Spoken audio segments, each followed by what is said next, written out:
Bonjour les élèves du troisième âge du cycle collégial, je vous présente la correction de l'examen régional de l'obtention du certificat du cycle collégial de la région Souss-Massa, session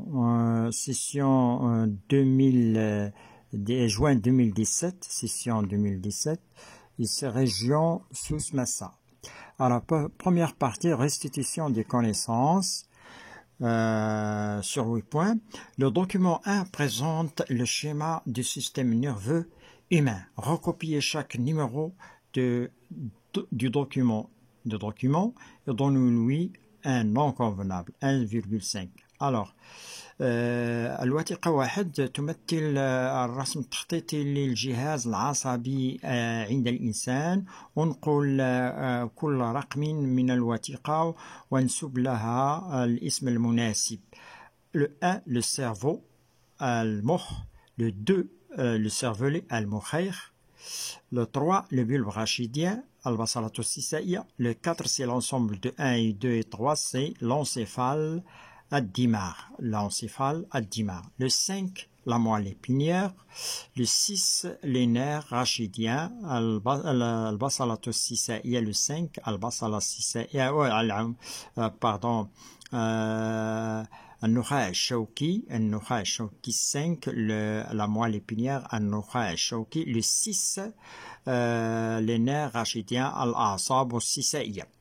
Deuxièmement, c'était les deux propriétés. C'était deux propriétés parmi les propriétés musculaires, parmi les propriétés du muscle squelettique. اذكر خاصيتين من بين خصائص العضلة الهيكلية. Alors, citer les deux propriétés, il y a 3 propriétés: l'élasticité, la contractilité, l'excitabilité, Alors, اذكر خاصيتين من بين خاصيات العضلة الهيكلية. Troisième question, recopiez les lettres A, B, C, D. Recopiez les lettres A, B, C, D, propositions ci-dessous et écrivez devant chacune vrai ou faux. انقل الأحرف A, الأحرف ألف وباء وجيم ودال وانسب لكل حرف واكتب أمام كل حرف خطأ أو صحيح. Les terminaisons nerveuses, les terminaisons des fibres neuromotrices, les terminaisons des fibres neuromotrices sont reliées à un ensemble de fibres musculaires au niveau de la plaque motrice. A, donc A, c'est vrai, c'est vrai. نهايات الألياف العصبية الحركية مرتبطة بمجموعة من الألياف العضلية في مستوى الصفائح المحركة أو الصفيحة المحركية. صحيح. L'aire motrice est une zone du cerveau qui reçoit et traite l'influx nerveux centripète. الباحة الحركية هي منطقة الباحة الحركية هي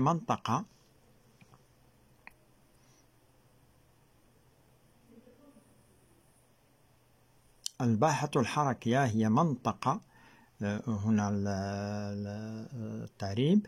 الباحة الحركية هي منطقة التي تستقبل وتعالج السيالة العصبية المركزية B.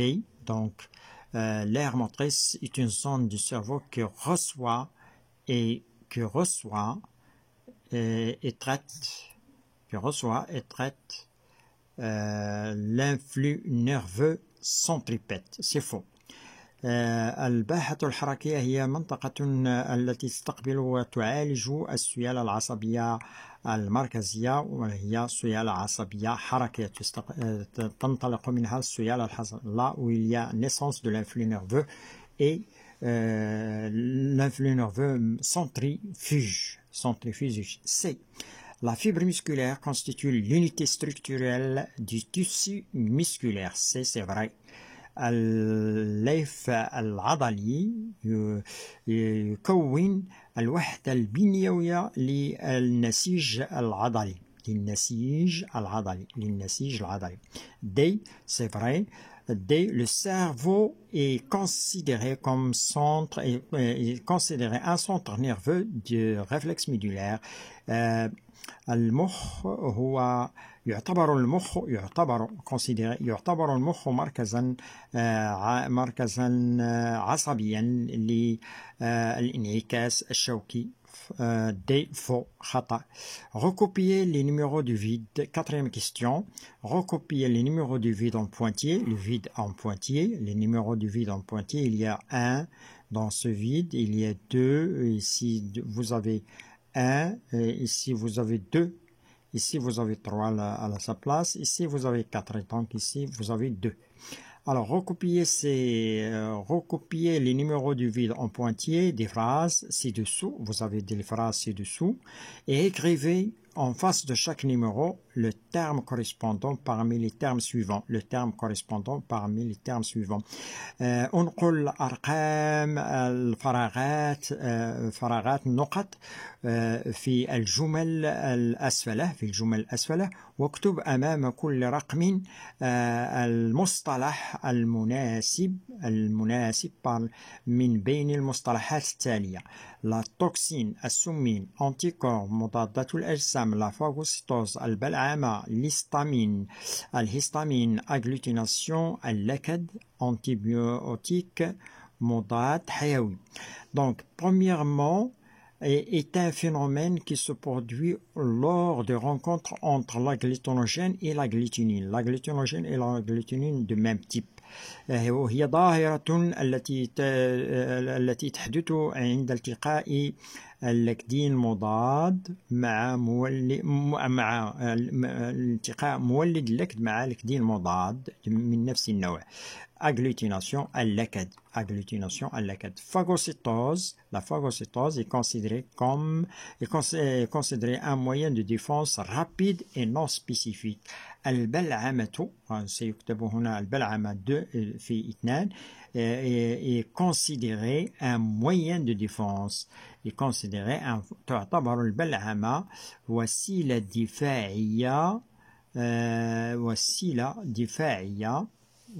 دفاعية فورية وغير نوعية. rapide, فورية وغير نوعية. C'est le danger de certains microbes consiste en sécrétant de la toxine. يكمن خطر بعض الجراثيم في إفراز السمين D. Les mastocytes sécrètent l'histamine causant les symptômes de l'allergie. الخلايا البدينة تفرز الهستامين المسببة لأعراض الأرجية. Cinquième question. Recopiez les numéros du groupe 1. Voici les numéros du groupe 1, 2, 3, 4. Et faites correspondre à chaque numéro une lettre. Une lettre du groupe 2 se forme du couple 1. Antigène, مولد مضاد. On va faire correspondre cet antigène, مولد المضاد, on va le faire correspondre avec B. Élément étranger au corps causant une réponse immunitaire. عنصر أجنبي للجسم يسبب استجابة مناعية. 2. فيروس VIH وهو فيروس السيدا وهو حمى السيدا أو حمى داء فقدان المناعة البشري. VIH حمى داء فقدان المناعة البشري. Le 2 doit être correspondre à C. Micro-organismes proliférant obligatoirement à l'intérieur des lymphocytes T. Le virus du sida, il se multiplie dans les lymphocytes T4. متعدي مجهري يتكاثر إجباريا أو بالضرورة داخل الليمفاويات T4. Le 3, le vaccin on va lui écrire la lettre D, le vaccin, méthode préventive permettant à l'organisme, التلقيح, méthode préventive permettant à l'organisme d'acquérir une immunité durable. الطريقة الوقائية التي تمكن الجسم من اكتساب مناعة دائمة durable. مناعة دائمة durable. Finalement, 4. La blénorragie, السيلان وهو مرض تنقل مرض الجهاز التناسلي, سيلان بالقيح. السيلان, la blénorragie, si on va la relier, la 4 sera relié avec A, maladie qui se transmet sexuellement, مرض منقول جنسيا, مرض منقول جنسيا. On passe à la deuxième question. deuxième feuille, pardon. نمر إلى الصفحة الثانية من 4. raisonnement scientifique et expression écrite et graphique, 12 points, 2 exercices. Le premier exercice numéro 1 sur 6 points. La langue est un organe sensoriel en même temps effecteur moteur. اللسان عضو حسي وفي نفس الوقت مستجيب حركي. Il peut effectuer du mouvement dans les différents sens dans la bouche. يمكنه القيام بمختلف الحركات في اتجاهات مختلفة في الفم. Plusieurs nerfs relient la langue au cerveau. عدد كبير من الأعصاب تربط اللسان بالمخ. Pour mettre en évidence le rôle de l'un de ces nerfs, للكشف عن دور أحد هذه الأعصاب وهو العصب, le nerf 12 والعصب 12 qui relie la langue au cerveau, الذي يربط اللسان بالمخ. On réalise l'expérience sur ce nerf. ننجز تجربة على هذا العصب. Le document 2 présente les résultats obtenus. الوثيقة 2 تعطيك أو الوثيقة 2 تمثل النتائج المحصل عليها. Donc, expérience, voilà, vous avez ici expérience, le cerveau, vous avez le cerveau, la langue est reliée par plusieurs nerfs au cerveau et on va faire l'expérience sur le nerf 12 gauche de la langue. Vous avez le nerf 12 droit. Donc, avant, qu'est-ce qu'on a fait pour le nerf 12 qui relie la langue au cerveau? La section, on sectionne le nerf gauche. قطع العصب 12 الأيسر. Alors, avant, résultat de l'expérience, avant de la section du nerf 12 gauche, قبل قطع العصب 12 الأيسر, le mouvement de la langue et sa sensibilité gustative sont normaux. عاديان, حركات اللسان وحساسيته الذوقية عادية. Après section de nerf 12 gauche, paralysie de la moitié gauche de la langue avec conservation de la sensibilité gustative. بعد القطع العصب شلل الجهة أو النصف شلل النصف الأيسر للسان مع الاحتفاظ بحساسيته الذوقية. Deuxième résultat, la moitié droite de la langue conserve ses mouvements normaux ainsi que sa sensibilité gustative. هنا النصف الأيمن للسان يحتفظ بحساسيته وبحركيته عادية. Donc on n'a pas réalisé la section dans le nerf 12 droit.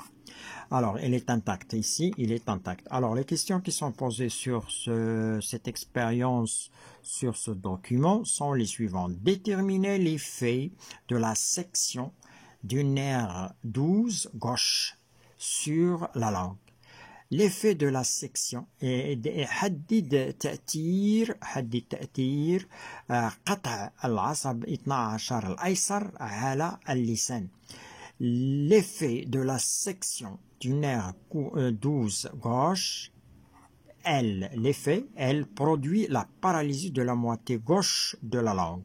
يؤدي قطع العصب 12 الأيسر إلى شلل النصف الأيسر للسان. Deuxièmement, déduisez le rôle du nerf 12 gauche qui relie la langue au cerveau. Un point. يستنتج دور العصب 12 الأيسر الذي يربط اللسان بالمخ. Le nerf 12 commande la motricité volontaire de la moitié gauche de la langue. العصب 12 هو الذي يتحكم في حركة الإرادية للسان للنصف الأيسر للسان. B. La muqueuse superficielle de la langue renferme des récepteurs sensoriels gustatifs reliés à des fibres nerveuses sensitives neurogustatives.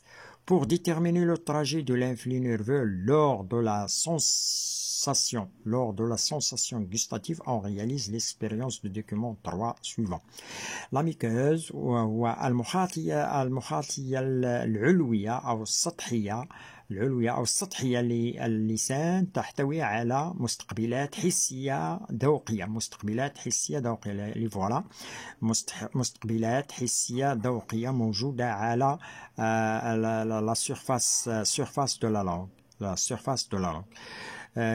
reliées à des fibres nerveuses مرتبطة بألياف عصبية حسية نسمى neurogustative أو neurones gustatifs عصبونات ذوقية. Pour déterminer le trajet de l'influx nerveux lors de la sensation gustative لتحديد مسار السيالة العصبية أثناء الحساسية الذوقية, on réalise l'expérience du document 3 suivant. ننجز التجربة الوثيقة 3 الآتية. لنلاحظ هذه الوثيقة ومعطيات الوثيقة. On va regarder ici voilà les données. Goutte de solution. Ici, goutte de solution, surface, goutte de solution, ici vous avez une goutte de solution de chlorure de sodium, ici vous avez solution de chlorure de sodium, on pose goutte de solution à la surface de la langue, neurone gustative, c'est une cellule, ici le corps cellulaire, l'axone, les axones de ces corps cellulaires qui constituent les récepteurs sensoriels de la langue, constitue le nerf gustatif. Ici, un appareil qui nous permet d'enregistrer le passage de l'influx nerveux lorsqu'on excite les terminaisons ou bien les récepteurs sensoriels de la langue, lorsqu'on les excite avec du chlorure de sodium, le chlorure de sodium, lorsqu'on les excite. Lorsqu'on pose une goutte ici, il y a excitation de ces neurones gustatifs, c'est-à-dire des nerfs, des récepteurs sensoriels. Alors, cet appareil nous permet d'enregistrer l'intensité de l'excitation de la réponse. L'intensité de la réponse. Alors, ici, on applique des gouttes de chlorure de sodium, sel de cuisine, sur des récepteurs sensoriels gustatifs de la surface de la langue et on enregistre l'intensité de la réponse de l'influx nerveux traversant les fibres nerveuses. Ici, on enregistre avec cet appareil, un oscillographe, on enregistre l'intensité de la réponse de ces neurones gustatifs à l'excitation qui est le chlorure de sodium. À travers un nerveux traversant les fibres nerveuses reliées à ces récepteurs gustatifs, comme dans la figure 3. Donc ici, on enregistre l'intensité de la réponse aux excitants ou bien à l'excitateur, ce qui est les gouttes, on enregistre l'intensité de la réponse ici au niveau des fibres, si vous voulez, des axones de ces cellules. Récepteurs, ce sont les corps cellulaires des neurones gustatifs. Une neurone gustative, des neurones gustatifs avec leurs axones qui vont former le nerf gustatif. Alors, document. Le tableau du document 4 résume les résultats obtenus. Intensité de la réponse en fonction de la concentration les résultats obtenus. Un résultat obtenu, c'est-à-dire l'intensité de la réponse en fonction de la concentration du chlorure du sodium. Le chlorure du sodium, c'est le sel de cuisine, milh ta'am, le chlorure du sodium. Alors, le document ici, le document ici, le document résume l'intensité de réponse. Alors, la concentration du chlorure de sodium, vous avez eau distillée, al-ma' al-muqattar, l'intensité de la réponse qui passe par les fibres, si vous voulez, les fibres du neurone ou bien les fibres gustatives, est égale à 2 par unité arbitraire. 0,012. 0,03 lorsqu'on augmente, 3. 0,01, 0,03 et ainsi de suite. Lorsqu'on augmente, il y a une augmentation d'une intensité de réponse au stimulus qui est les gouttes de chlorure de sodium. Alors, la question ici est la suivante. Décrivez la variation de l'intensité de la réponse des récepteurs sensoriels gustatifs en fonction de la variation de la concentration de la solution de chlorure de sodium. صف تغيير شدة استجابة المستقبلات الحسية الذوقية حسب تغيير تركيز المحلول حسب تغيير تركيز lorsqu'on fait varier حسب تغيير تركيز محلول كلورور صوديوم أو ملح طعام أو ملح طعام. نعم. Alors, l'intensité ici augmente en fonction lorsque on augmente la concentration. C'est tout simplement l'intensité de la réponse des récepteurs sensoriels augmente en fonction de l'augmentation de la concentration de la solution du chlorure de sodium. شدة الاستجابة المستقبلات الحسية تتزايد كلما ازداد تركيز المحلول كلورور صوديوم. Point. Alors, on passe maintenant aux données suivantes. La technique d'exploration de l'activité cérébrale par mesure du débit sanguin a montré que l'application des gouttes de la solution de chlorure de sodium sur des récepteurs sensoriels de la langue entraîne une augmentation du débit sanguin dans la zone X du cortex cérébral. Alors, تقنيات استكشاف نشاط المخ بقياس الصبيب الدموي بيّنت أن تطبيق أو وضع قطرات من المحلول كلور الصوديوم على المستقبلات الحسية للسان يؤدي إلى ازدياد الصبيب الدموي في المنطقة X من القشرة المخية.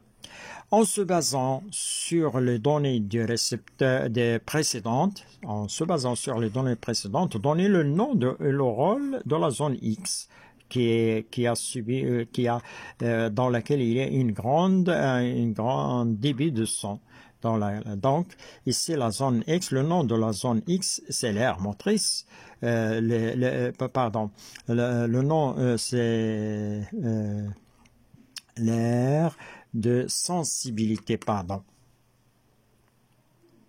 Le nom de la zone X ici, il s'agit de l'aire de sensibilité gustative. Son rôle, transformer l'influx nerveux en goût salé. Cinquième question, en tenant compte de en arabe ici اسم هذه المنطقة X وهو الباحة الحساسية الذوقية ودورها هو تحويل السيالة العصبية إلى ذوق مالح, le goût مالح, le ذوق مالح.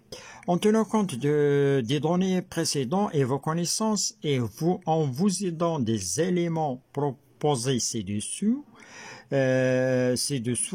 réaliser un schéma montrant le trajet de l'influx sensitif gustatif indiquer le sens de l'influx par une flèche. Vous avez ici des pointillés ici, vous allez remplir ici stimulus, solution de chlorure de sodium représente le stimulus. Le stimulus, lorsqu'on stimulus, naissance de l'influx nerveux au niveau des récepteurs sensoriels. Corps des neurones gustatifs, le corps des neurones gustatifs. Cet influx transmetteur sensoriel passe dans les transmetteurs sensoriels, ce sont les nerfs gustatifs. Ils arrivent dans le centre nerveux sensitif qui est l'aire gustatif. On passe maintenant à la question suivante. La question suivante est là, ici, exercice numéro 2, le dernier exercice sur ces points. Ici, un petit enfant souffre d'une maladie rare, maladie immunitaire, qui se manifeste par les symptômes suivants. Diarrhée aiguë, inflammation pulmonaire et des infections buccales. طفل صغير يعاني من مرض نادر مناعة نادر الذي تظهر أعراضه كالتالي تظهر أعراضه كالتالي se manifeste أو يتمظهر بالأعراض التالية diarrhée aiguë إسهال حاد inflammation التهاب الرئتان ولles infections إصابات فموية أو تعفنات فموية. Pour diagnostiquer la cause de cette maladie, لتشخيص أسباب هذا المرض et pour la traiter ولكي نعالجها لمعالجتها, le médecin a demandé des analyses du sang de l'enfant malade. طلب الطبيب المعالج من تحليلات دم الطفل المريض. Les résultats de ces analyses figurent dans le tableau de document 5 en comparaison avec les résultats avec les résultats de l'analyse du sang d'un enfant sain. Voilà les résultats. Ici, vous avez le nombre des cellules dans microlitres de sang, les lymphocytes T chez l'enfant malade, chez l'enfant malade qui souffre de cette maladie, 0. Chez l'enfant sain qui n'est pas malade, 2000 à 400. Les lymphocytes ici, on compare les lymphocytes B et les lymphocytes T. Les lymphocytes B chez le malade et chez le malade 1250 et chez l'enfant sain, il varie de 1000 à 2000. Donc 1000 à 2000. Ici, vous avez 1250 et ici, c'est le malade.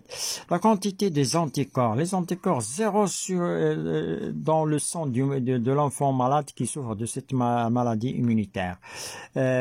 Plus de 400 mg dans le décilitres de sang chez l'enfant sain. Alors, les résultats du document, ici, les résultats, les voilà dans le tableau.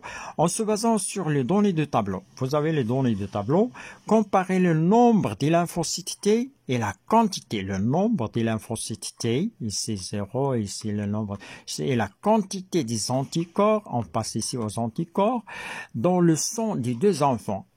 باعتمادك على معطيات الجدول قارن بين عدد الليمفاويات تي وكمية مضادة الأجسام في دم الطفلين المريض والعادي. Alors la comparaison, les lymphocytes T sont absents chez l'enfant malade, voilà les lymphocytes T tandis que leur nombre, ici le nombre chez l'enfant sain, est de 2000 à 400 000 lymphocytes. La quantité des anticorps 0 aussi est nulle chez l'enfant malade. Et de plus de 400 milligrammes par décilitre chez l'enfant sain. Montrez, la question suivante, montrez ici la question suivante, montrez que le nombre des lymphocytes B est normal chez l'enfant malade. Les lymphocytes B, il est normal chez l'enfant qui est malade. Pourquoi? Parce qu'il se trouve entre 1000 et 2000 qui existent chez l'enfant sain. L'enfant sain, il a cette quantité de lymphocytes B, et le malade a eu une quantité qui se trouve entre ces valeurs, donc il est normal. Donc le nombre, montrer que le nombre de بين أن عدد الليمفاويات B est عادي عند الطفل المريض. Le nombre de lymphocytes B est normal chez l'enfant malade car leur nombre 1250 est situé entre les valeurs 1000 et 2000. Il existe entre ces deux valeurs, c'est-à-dire 1250 se trouve 1000 est inférieur à 1250, 1250 inférieur à 2000. Donc voilà la réponse. Deuxième question, proposer une hypothèse expliquant l'absence des anticorps chez l'enfant malade, malgré la présence des lymphocytes B. On sait que les lymphocytes B sécrètent les anticorps. Ici, il y a les lymphocytes B chez les lymphocytes B. Voilà, ils existent chez le malade, mais ils ne produisent pas les anticorps. Alors, proposer une hypothèse, فرضية تفسر غياب مضادات الأجسام عند الطفل المريض، رغم تواجد الليمفاويات B التي تنتجها malgré la présence des lymphocytes B chez lui. Peut-être l'absence des anticorps chez l'enfant malade est due à l'absence des lymphocytes T chez lui. ربما غياب مضادات الأجسام عند الطفل المريض راجع إلى غياب الليمفاويات T عنده. Le médecin a suivi l'enfant malade à un traitement précis ciblant les cellules mères de lymphocytes T. Le suivi de l'évolution du nombre des lymphocytes T, le suivi de l'évolution du nombre des lymphocytes T dans le sang de cet enfant a permis d'obtenir le résultat présenté dans le document 6. Le suivi de l'évolution du nombre de lymphocytes T. Après le traitement, on a traité le malade et on a suivi l'évolution des lymphocytes T, la quantité des lymphocytes T. Voilà, la quantité des lymphocytes T. Vous avez dans son sang le nombre des lymphocytes T dans le microlitre du sang chez le malade. Après le traitement, lorsqu'on a traité le malade avec des médicaments, on a suivi l'évolution des lymphocytes T, on a constaté que les lymphocytes T augmentent, mais l'augmentation est plus lente au début, puis il augmente à la fin du traitement. À la fin du traitement. Alors, les questions qui sont posées sur ce document, le document 6, les voilà, sont les suivantes. Décrivez l'évolution du nombre des lymphocytes T en fonction du temps après le traitement. Description du nombre des lymphocytes T de 0 jours à 70 jours, c'est-à-dire d'ici jusqu'à ici, il y a une augmentation. Le nombre des lymphocytes T chez l'enfant malade augmente lentement. Il y a une augmentation, mais avec un temps très lent. Après 70 jours, le nombre des lymphocytes T augmente très vite. Puis, après, il y a une augmentation très vite. Après le traitement, on assiste aussi à une augmentation de production des anticorps dans le sang de l'enfant malade et une régression des symptômes de la maladie. بعد المعالجة هنا نلاحظ أن هناك زيادة في إنتاج مضادات الأجسام في الدم المريض في دم الطفل المريض تراجع الأعراض المرض c'est-à-dire qu'il a été guéri en se basant ici sur les deux résultats, en se basant sur le résultat obtenu après le traitement et vos connaissances, montrez la relation entre les lymphocytes T et la production des anticorps. باعتمادك على معطيات على نتائج المحصل عليها هنا والمعالجة النتائج المحصل